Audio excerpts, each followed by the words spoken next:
It's now time for the Mike Wagner Show, powered by Sonic Web Studios.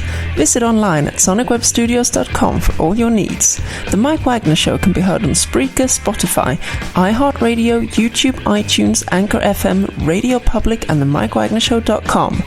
Mike brings you great guests and interesting people from all across the globe. So sit back, relax, and enjoy another great episode of the Mike Wagner Show.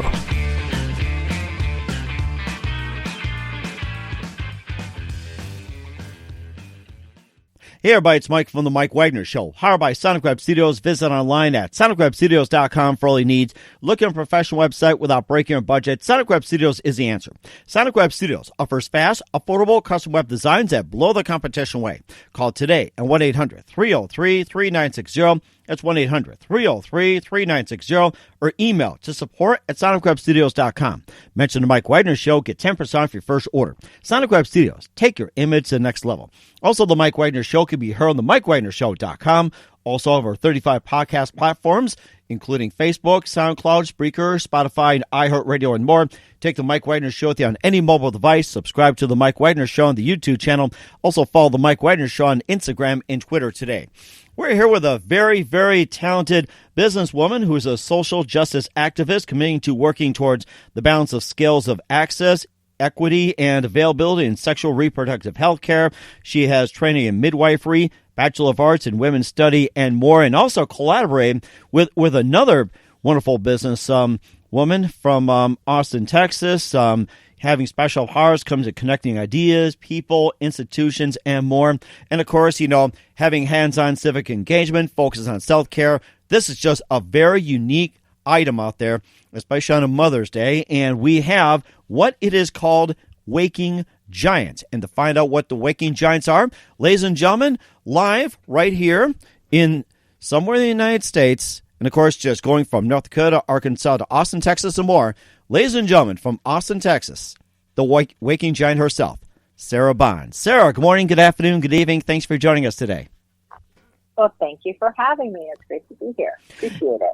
All right, and it's also good to have you as well, too. So basically, you're a social justice activist committing to working towards balancing scales of access, equity, and more as well, too. You're also one of the founders of Waking Giants, and basically it's about, committed to having, like, citizens demand a better planet and connecting deeply with issues, and also having, just bringing people together globally, and a very good reason. And before we get into all that, tell us how I first got started. Well, Martha, the co-founder, Martha Pinkoff, she also lives here in Austin. We founded Waking Giants last fall, and Martha and I have been on our own paths working in advocacy and activism for both of us about 2 decades. So my background is, as you mentioned, in sexual reproductive health. I've founded a humanitarian aid organization 16 years ago, and it's called Circle of Health International, and it's a feminist women's health aid organization. We worked in 22 countries, got aid to over 3 million women and children. And so that was my background. Before that, I worked in economic justice work, did a lot of work around indigenous rights and anti-violence and war campaigns. Martha is a native Texan, so she's a native Austinite. That's very rare for us here. We call them unicorns. Not a lot of people in Austin who were born and raised here. And she comes from a background in food activism and food security. She's a chef. She started a couple food companies. And after the 2016 election, we did not know each other, but we were having a similar sort of awakening, where we really felt like there was something missing regarding civic engagement. It feels very heavy, very divisive. I certainly don't have to tell your listeners about that. Like, we feel like a very divided country. And Martha and I really believe that the path through this is together in a nonpartisan way. And so we founded Waking Giants to provide tools for people to do good. And it's for everybody. We are a nonpartisan company. We don't pick sides, we pick issues. And we approach the issues through evidence and through kindness and compassion and joy and beauty and art and inspiration. And so we provide tools for people to connect on the issues that matter to them. And that's Waking Giants. It also sounds more like you're trying to come up with, you have a problem and you're trying to come up with a solution. And that's what it sounds like. Like, say you have a problem with, like, say, how can we improve the economy, or how can we stop the current pandemic, or how do we stop like a certain violence? So it's just like, right. There's like a problem, and you try to come up with a solution. So how does this process work? Like, say, for example, let's say the economy is starting to drop a little bit, and imagine that. How hypothetical. Right, hypothetical. I'm trying to come up with a question here, or a situation. So economic justice for us, from where we're sitting in this, all of it is rooted in the systems that were created a really long time ago in this country, a country that is a different space and time. And the systems that were created then are not systems that truly serve us now. And the way that the economy works is definitely one of them. I think we're really experiencing that right now, especially in Texas, where tomorrow, on May 1st, in the middle of a pandemic, our governor has decided that it is safe for businesses to open again. And I can tell you, as a global health expert who worked in Ebola and bird flu in Asia, that we are not there. And the decision to open things up tomorrow in Texas and Georgia and other places is an economic decision. And this country continues to value economy over humanity. And that is the decision that we are watching roll out. And so right now, part of the work that we're doing at Waking Giants is to remind folks that we have a choice. We have a choice in this. You have a choice to go out into the world or to stay home to protect other people and your family. That it feels like an invitation to go out back into the world, but it's actually a bit of a trick in the sense that the administration and other folks are feeling like the economy needs us to do that, and valuing money over lives. And that has been like a long-term value in the United States. And so one of the things that Waking Giants is working towards through community engagement and collaboration with like-minded organizations and companies is this reconsideration of how we can engage with tools like the economy to center it around people, and make sure that our decisions are rooted in this particular situation, certainly, in health and the health of all, not the health of some. And also, you also have like a multi-layer business model that inspires humanitarian-oriented activism. And tell us about this multi-layered business model that inspires the humanitarian-oriented activism. Sure. Well, we really try to ensure that all of our products and all of our collaborations are human-centered. So, for example, one of the products that we have developed and that we offer is a literal kit, like a box that arrives at your door. We offer these kits that are focused on different issues. For example, we have one that's on immigration. And so inside this kit, in addition to some very literal calls to action on people you can write, people you can call, conversations you can have with your family and your community about immigration, all in a nonpartisan, human-centered way. There's also art and writing, and all of those items are also human-centered in the sense that the folks who wrote them and made them are immigrants themselves.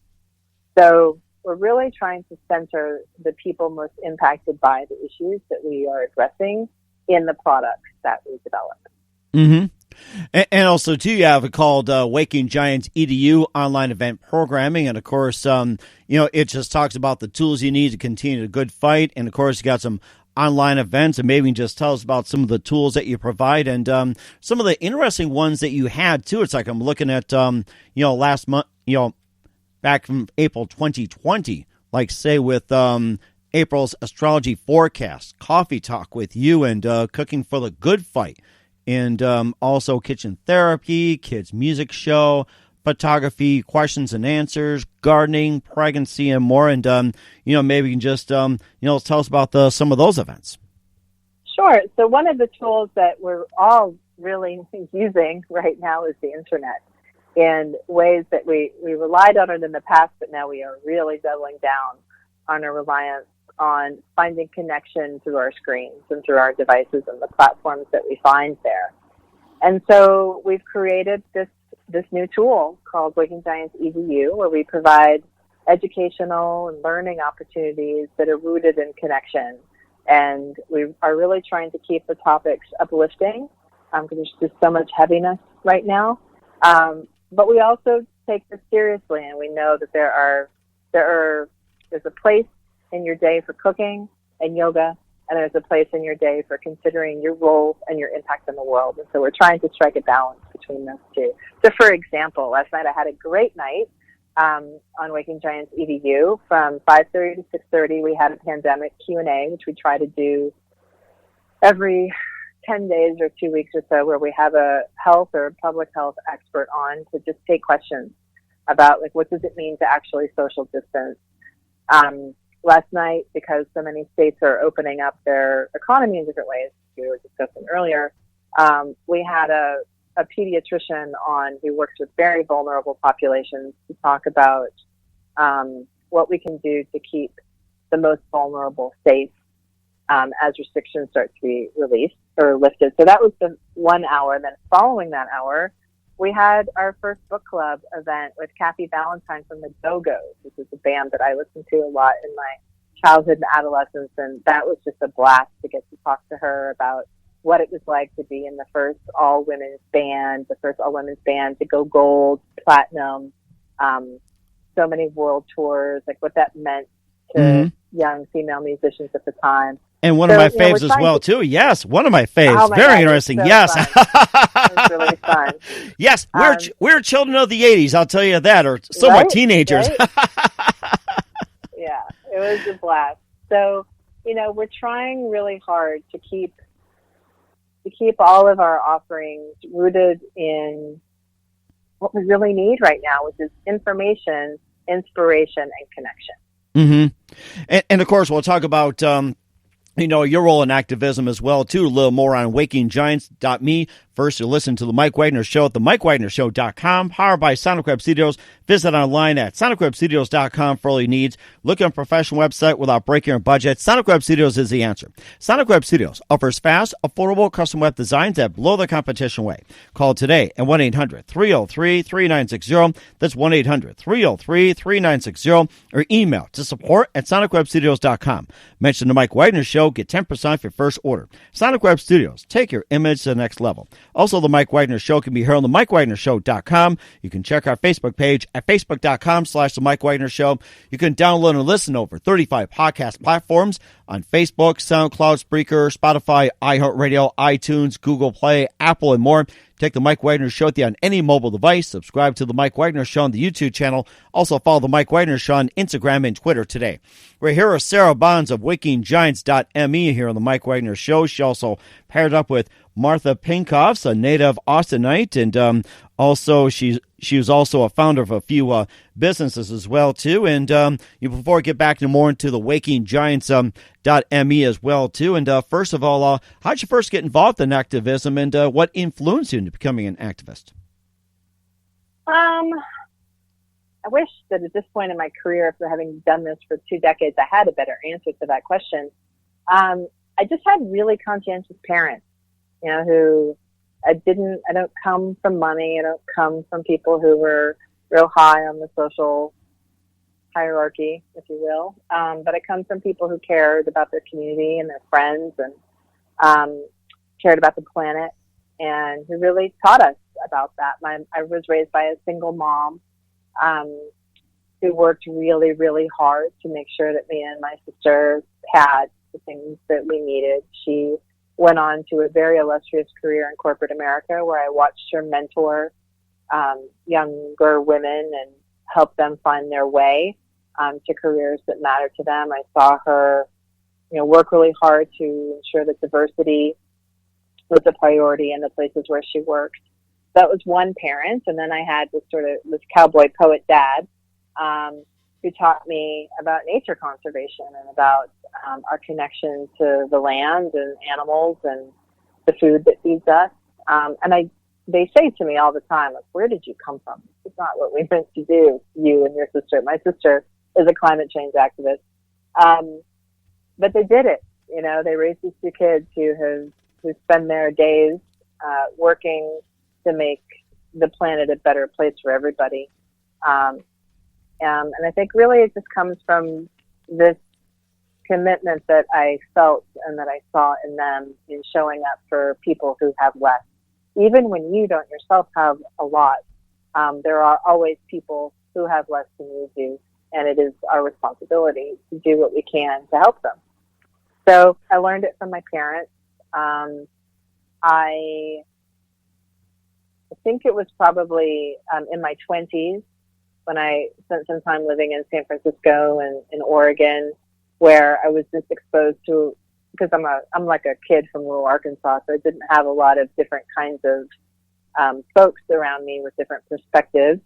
But then when I got to some bigger cities, I started to just hear about different kinds of ideas, and different considerations of things, and that was really fun and expansive. And then when I went to college in Montana, University of Montana in Missoula, I ran the campus feminist organization. And that is absolutely where, I actually got my training as an activist, where I learned how to write grants, I learned how to organize events, I learned how to, call people on the phone and talk to them about issues. So that's where my training happened in college. And that's where I also learned about public health. And that's where I decided that that's really where I wanted to plant my flag. So then I went to graduate school in Boston and got a master's in public health. And then I founded the NGO that I ran for 15 years and worked all over the place doing just really great, exciting stuff with some very incredible people. So it all started with my mom and dad on farms in rural America. That's where it started.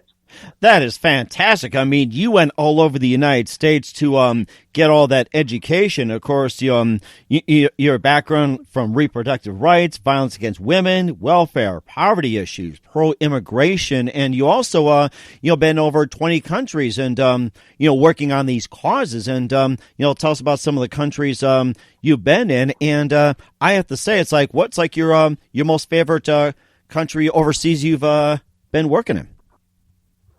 We'll have different favorites for different reasons. I lived in India for a year. I loved it there. Really loved it there. Loved the food. I love the chaos of a crazy, big, loud, dirty city.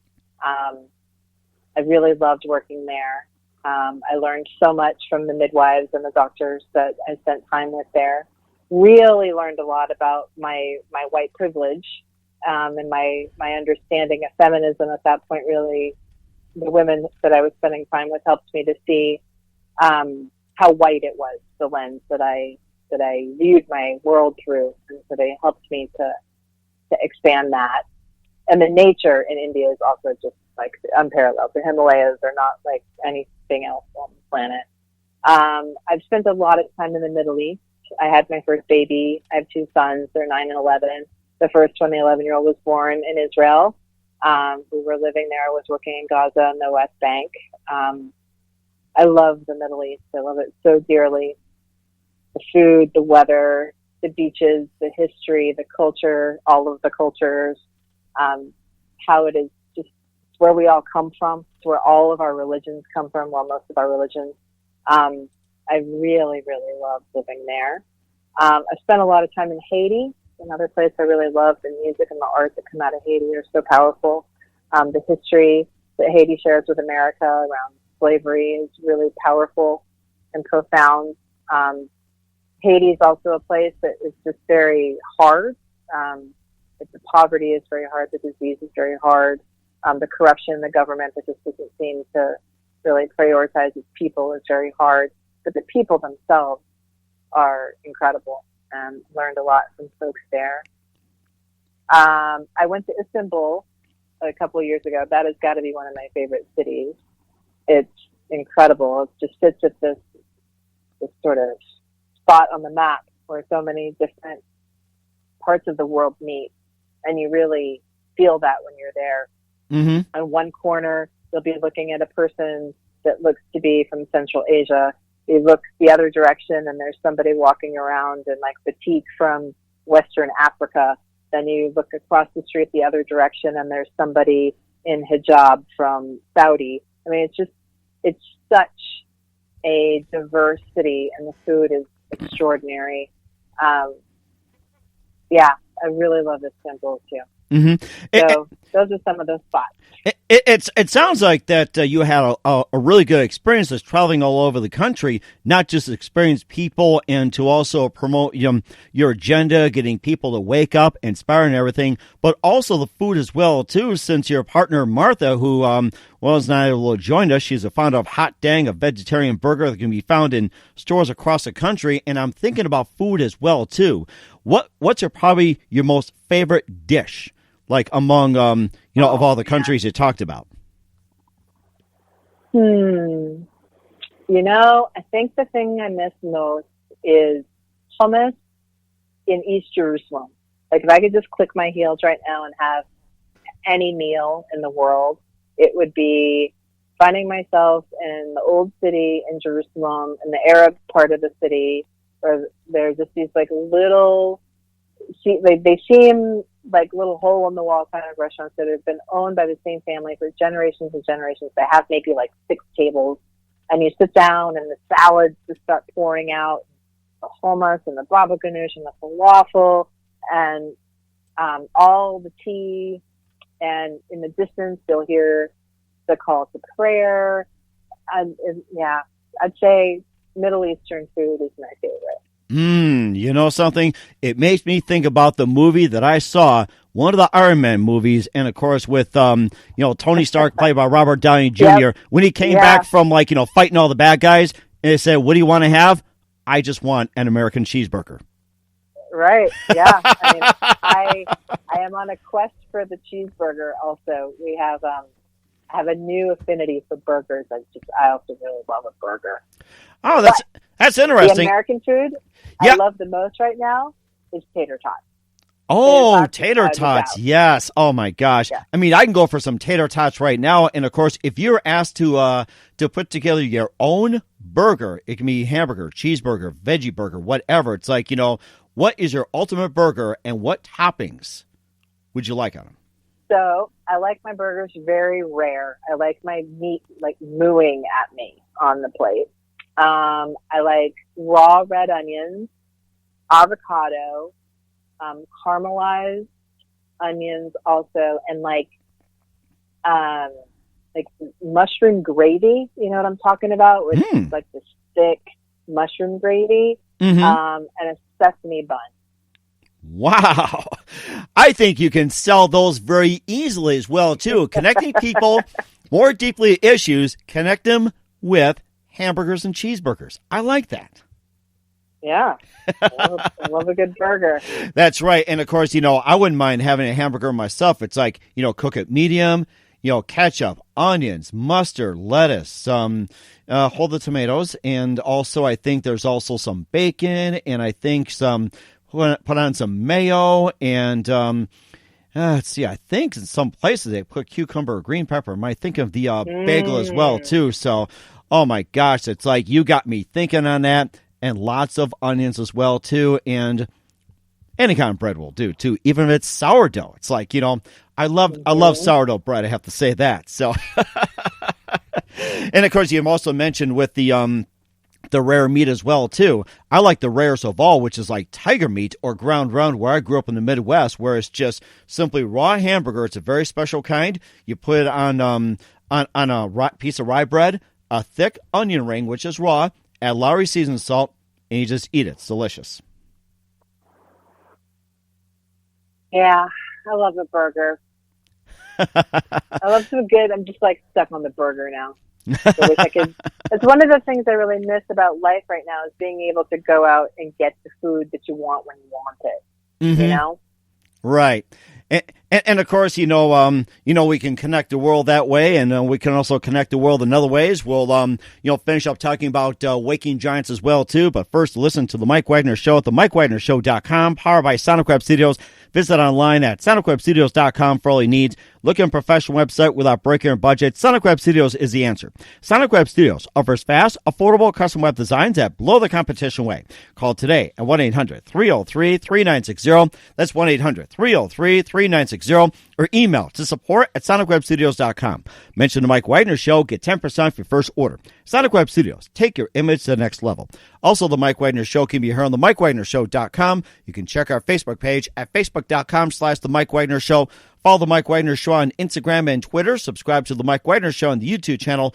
Also, follow The Mike Wagner Show on over 35 podcast platforms, including SoundCloud, Spreaker, Spotify, iHeartRadio, Apple, Google Play, iTunes, Anchor FM, and many more. Check out themikewagnershow.com. We're here with Sera Bonds of Waking Giants here on The Mike Wagner Show, and just talking about her experiences and how things come together, and talking about hamburgers. And one thing, just learning how to connect deeply into many issues.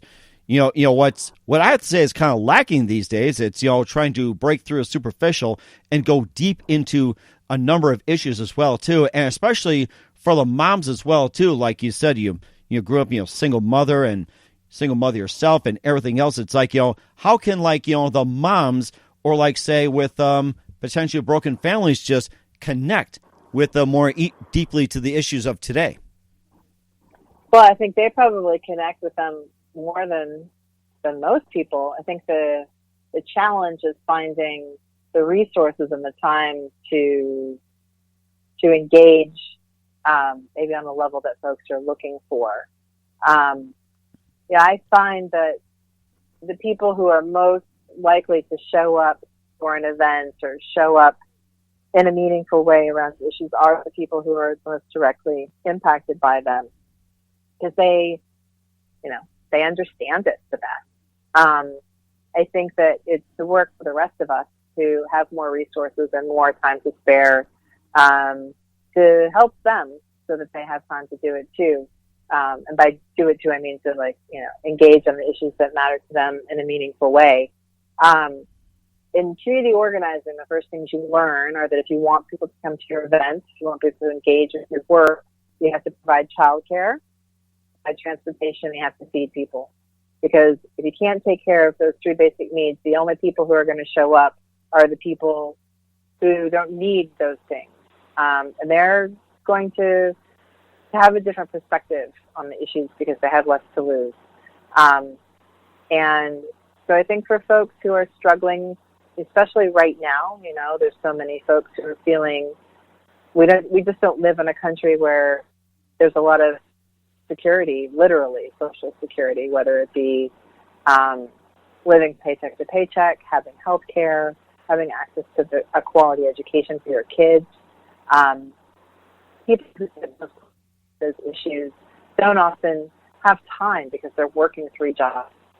They don't have transportation to get to an event or get to an office to help stuff envelopes or hear a speaker.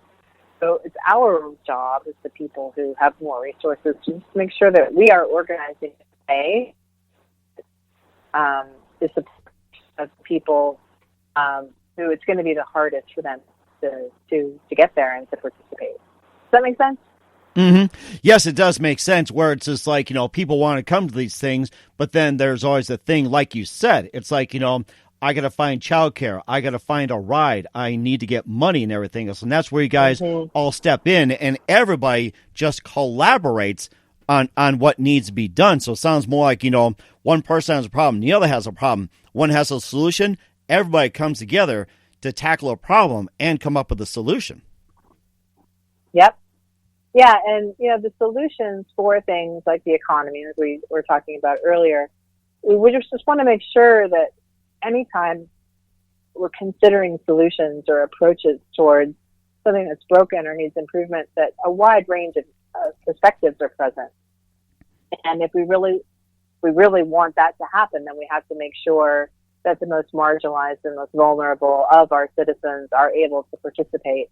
And that means childcare, transportation, food, safety. Sometimes if we're talking about issues that other people feel unsafe about talking about publicly, that we've taken that into consideration and made sure that there's a way people can share their opinions or their suggestions anonymously.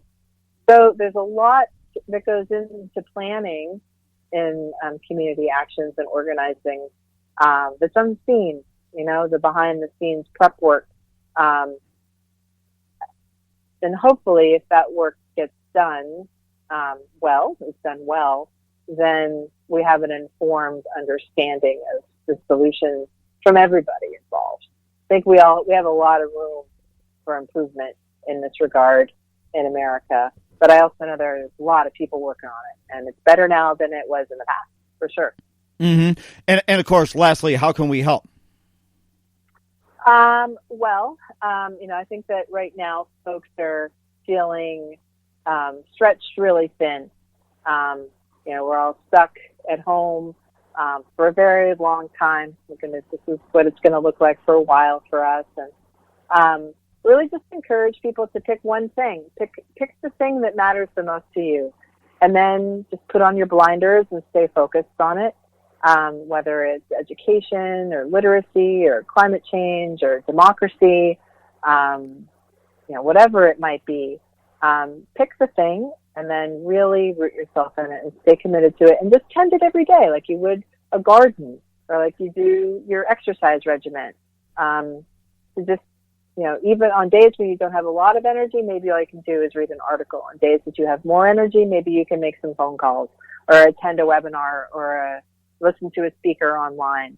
Days when you're feeling like you coming out all guns blazing, maybe you can call your friends and see if anybody wants to join you in a different action or event or some sort of activity that's taking place.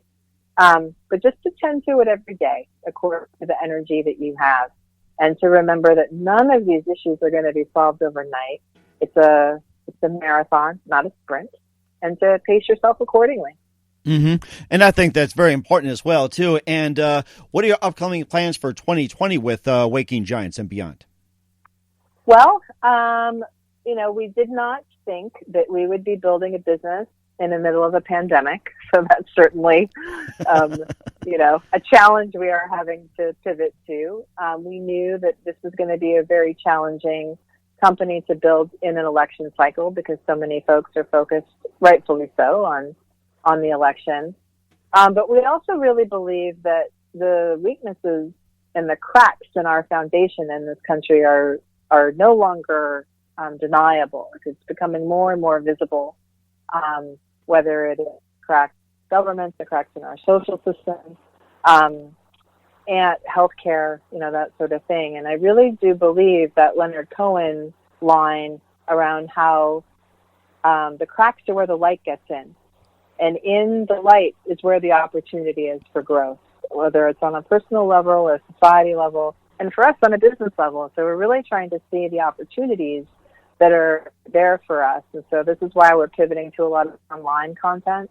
And we're really trying to speak to the issues that folks are feeling most pressure around. And I think for most folks right now, that's food. Food security is a big deal for folks right now. That's why we're seeing all these like sourdough starter things on Instagram. And I saw a picture in the New York Times yesterday of a food line in New Jersey that was a mile long. Wow. People in their cars, and the cars were like $40,000 cars. Really? $40,000 cars and lining up for food? Yeah, at a food bank. And I think one of the things that's become really apparent is that there just weren't a lot of people in this country who had more than a month's worth of savings. Didn't have a deep well to pull from when it came to money. And we had very little warning when our economy was turned off. Mm-hmm. And that ripple is really, we're still feeling it. We're going to be feeling it for a long time. Mm-hmm. So at Waking Giants, we're really trying to be mindful of what people need right now and how can we get that to folks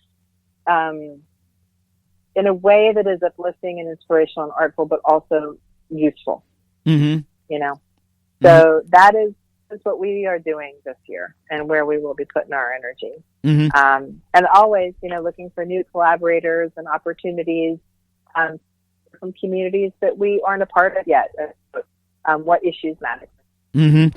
And that sounds like you have an amazing thing to do. And of course, when you mentioned about people in $40,000 cars lining up at a food bank, and I think to myself, it's like, whatever happened to the balance of just having just a plain old working car and just having enough to provide food? It's like that huge car payment or something can go towards, like, say, stocking up your pantry, your refrigerator, your freezer, and or whatever else. It's like, that's just, it's mind blowing. Or even like, what I see is that people buying these iPhones and everything else, but yet not enough money for food or clothes or even like say the mortgage or paying your utilities or so. Mm-hmm. Wow. Yeah, we think we've all been caught off guard by this and didn't see it coming, and we have not had a lot of training in how, so many, if you go back so many generations in this country, we haven't had a generation, we haven't had a society-wide experience of scarcity in this country since the Depression. Wow. And the folks who survived the Depression are dying, just because, they're 80, 90 years old now. And so we just don't have the experience of saving for a rainy day. Mm-hmm. And, we have been fed the line for so many generations that America is the strongest, America is the richest. And I think that maybe now we're feeling that it might not be true, that there are other countries in the developed world that are doing a much better job of taking care of their people right now. Mm-hmm. Because their government did save for a rainy day. Right. And ours and prioritizes their people and families and their health care in ways that our government, and not just this administration, this is not partisan for me, it's much more systemic. It's just about how the values of America, and for us to see the kind of change that we need to see in this country, we got to go back a long, long way. We're watching this mini-series on HBO, the John Adams mini-series with our kids right now, and my husband and I have watched it before, but this is sort of counting as our social studies curriculum with our kids right now.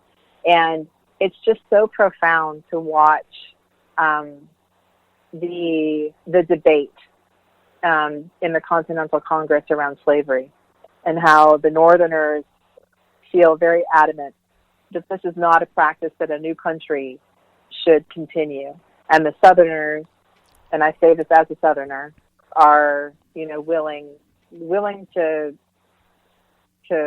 ultimately fight a war over it, Mm-hmm. that it was so important to them. And I think that really is some of our big work, and I use work here with a capital W, that we need to do in this country if we really want to see equality and justice for everyone here. We have a lot of big work to do in unpacking how it is we got here, Mm-hmm. so that we don't repeat the same mistake. Mm-hmm. Right, that's very important as well too. You mentioned about saving for rainy day. Would that be one of your topics coming up in your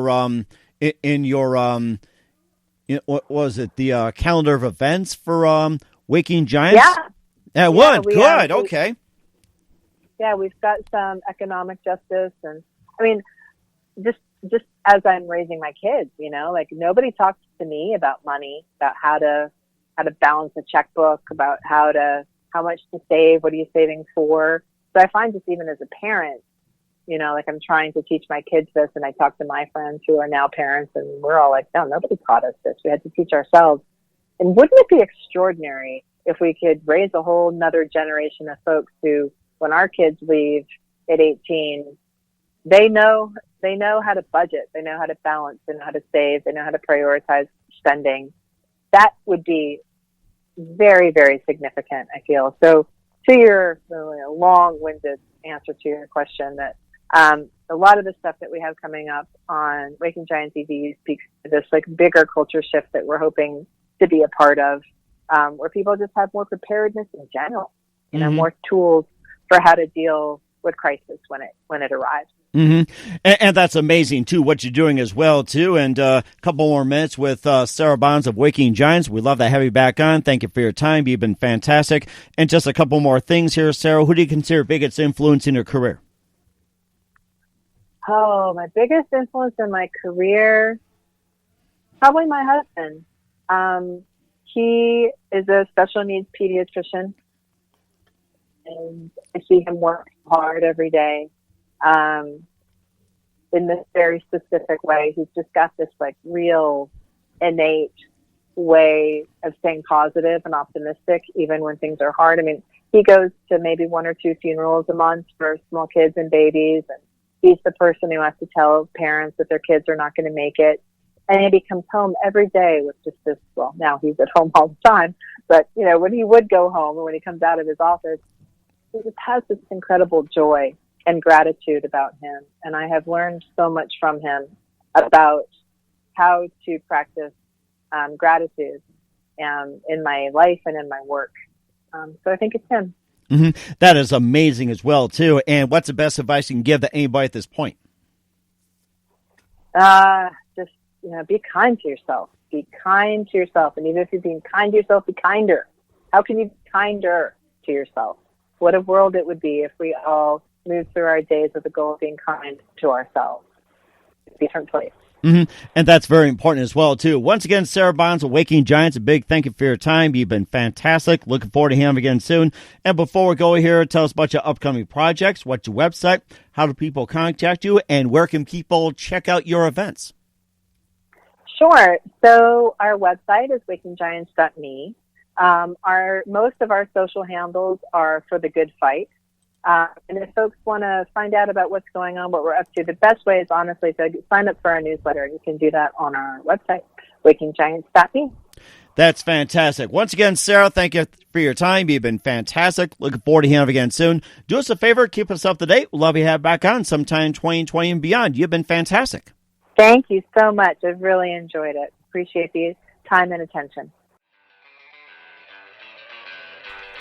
Thanks for listening to the Mike Wagner Show, powered by Sonic Web Studios. Visit online at sonicwebstudios.com for all your needs. The Mike Wagner Show can be heard on Spreaker, Spotify, iHeartRadio, iTunes, YouTube, Anchor FM, Radio Public, and themikewagnershow.com. Please support our program with your donations at themikewagnershow.com. Join us again next time for another great episode of The Mike Wagner Show.